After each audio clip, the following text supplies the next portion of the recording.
Sétima. Aspectos psicológicos da Core.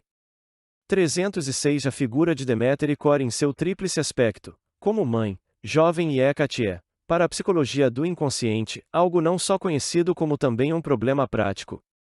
A Core tem seu correspondente psicológico nos arquétipos que, por um lado, designei por si mesmo ou personalidade supraordenada e, por outro, por anima. A fim de explicar essas figuras que não podemos pressupor como algo conhecido, devemos fazer algumas observações de ordem geral. 307 O psicólogo confronta-se com as mesmas dificuldades que o mitólogo, quando pedem a eles uma definição exata, uma informação unívoca ou concisa a respeito desses temas. Só a própria imagem é concreta, clara ou nítida e sem ambiguidades, quando é representada em seu contexto habitual. Nesta forma ela diz tudo o que contém. Mas assim que procuramos abstrair a essência própria da imagem, esta torna-se indistinta e se dissolve finalmente em brumas. Para compreender a sua função viva temos de preservá-la como um ser vivo em sua complexidade, sem pretender examiná-la cientificamente segundo a anatomia de seu cadáver ou, historicamente, segundo a arqueologia de suas ruínas. Não negamos naturalmente os direitos desses métodos quando são empregados adequadamente. 308 Devido à enorme complexidade dos fenômenos psíquicos, um ponto de vista puramente fenomenológico é sem dúvida o único possível e que promete êxito a longo prazo. De onde vêm as coisas e o que são constituem perguntas que no campo da psicologia suscitam tentativas de interpretação inoportunas. Tais especulações baseiam-se muito mais em pressupostos inconscientes filosóficos do que na própria natureza dos fenômenos. O campo das manifestações psíquicas, provocadas por processos inconscientes, é tão rico e múltiplo, que prefiro descrever o fato observado e, quando possível, classificá-lo, isto é, subordiná-lo a determinados tipos. Trata-se de um método científico, empregado sempre que nos encontramos diante de um material variado e ainda não organizado. Podemos ter dúvidas quanto à utilidade e oportunidade das categorias ou tipos de ordenamento empregados, mas não quanto ao acerto do método. 309 Como observo e examino há décadas os produtos do inconsciente no sentido mais amplo, isto é, os sonhos, fantasias, visões e delírios, não pude deixar de reconhecer certas regularidades ou tipos. Há tipos de situações e de figuras que se repetem frequentemente de acordo com seu sentido. Por isso uso também o conceito de tema ou motivo a fim de designar estas repetições. Assim, não existem apenas sonhos típicos, mas também motivos típicos em sonhos. Estes últimos, como dissemos, podem ser situações ou figuras. Entre estas últimas, comparecem figuras humanas que podem ser subordinadas a uma série de tipos, e os principais são, segundo suponho, a sombra, o velho, a criança, inclusive o menino-herói, a mãe, mãe originária e a mãe terra, a como personalidade supraordenada, demoníaca por ser supraordenada, e seu oposto correspondente, a jovem e também a anima no homem e o animus, na mulher. 310 Os tipos acima citados não esgotam nem de longe todas as regularidades estatísticas a esse respeito. A figura de Core que aqui nos interessa pertence, quando observada no homem, ao tipo a anima, quando observada na mulher, ao tipo de a personalidade supraordenada.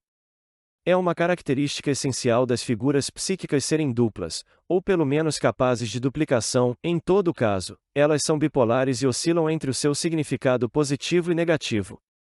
Assim sendo, a personalidade supraordenada pode aparecer numa forma desprezível e distorcida, como, por exemplo, Mefistófeles, o qual na realidade tem uma personalidade muito mais positiva do que o Fausto ambicioso, vazio e irrefletido. Outra figura negativa é o polegar ou parvo do conto de fadas. A figura correspondente a Core na mulher é geralmente uma figura dupla, ou seja, uma mãe e uma jovem, isto é, ora ela aparece como uma, ora como a outra. Deste fato eu concluiria, por exemplo, que, na formação do mito Deméter-Core, a influência feminina sobrepujou tão consideravelmente o masculino que este último praticamente ficou quase sem significado. O papel do homem no mito de Deméter restringe-se, por assim dizer, ao raptor ou violador. 311 Na observação prática, a figura de Core aparece na mulher como uma jovem desconhecida, não raro, como Gretchen e mãe solteira. Uma variação frequente é a dançarina, constituído de empréstimos feitos aos conhecimentos clássicos, e neste caso, a jovem aparece como coribante, mênada ou ninfa. Outra variante frequente é a sereia, cuja sobrenatureza é revelada pelo rabo do peixe. Muitas vezes tanto a figura de Core como a da mãe resvalam para o reino animal, cujo representante favorito é o gato, a serpente, o urso, o monstro negro subterrâneo como o crocodilo, ou seres da espécie da salamandra e do sáurio 3. O desamparo da jovem, deixam-na entregue a todos os perigos possíveis, por exemplo, ser devorada por monstros ou ser abatida ritualmente como um animal sacrificado. Frequentemente trata-se de orgias sangrentas, cruéis e até mesmo obscenas, nas quais a criança inocente é imolada. Às vezes trata-se de uma verdadeira nequia, descida ao Hades à procura do tesouro difícil de alcançar, ocasionalmente ligada a orgias rituais, sexuais ou sacrifícios à lua do sangue menstrual. Significativamente as torturas e as ações obscenas são realizadas por uma mãe terra. Podem ocorrer banhos ou libações de sangue, e também crucifixões. A figura da jovem a ser observada na casuística é bastante, como mostram os exemplos que se seguem. 312 As figuras correspondentes a Deméter e Hécate são figuras maternas superiores e de estatura sobrenatural, as quais vão do tipo Pietà até o tipo Balbo. O inconsciente feminino compensatório do inofensivo convencional mostra ser em última análise extremamente inventivo. Lembro-me apenas de pouquíssimos casos em que a figura nobre própria de Deméter rompeu do inconsciente em formação espontânea. Lembro-me de um caso em que uma virgem divina apareceu vestida do mais puro branco, mas carregando em seus braços um macaco preto.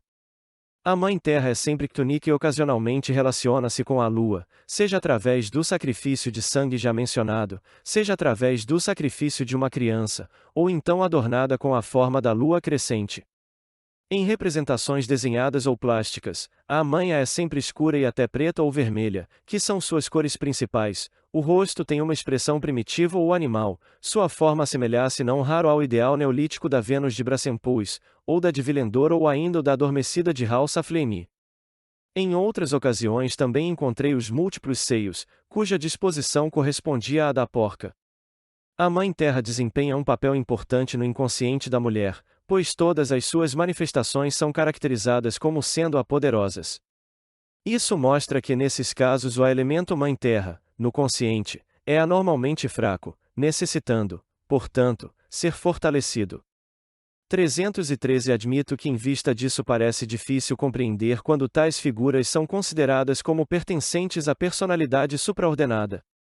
Numa investigação científica, no entanto, devemos renunciar aos preconceitos morais ou estéticos, permitindo que os fatos falem por si mesmos.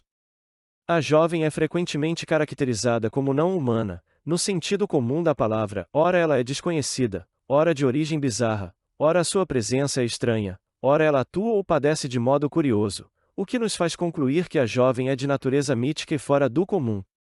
A Mãe Terra é também um ser divino, no antigo sentido, de modo contundente.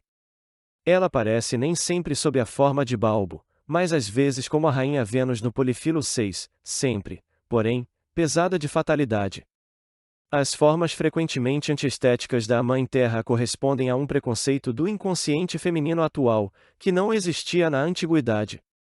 A natureza ctônica da Hécate, ligada a Deméter, e o destino de Perséfone apontam para o lado escuro da alma humana, ainda que numa medida menor do que hoje em dia.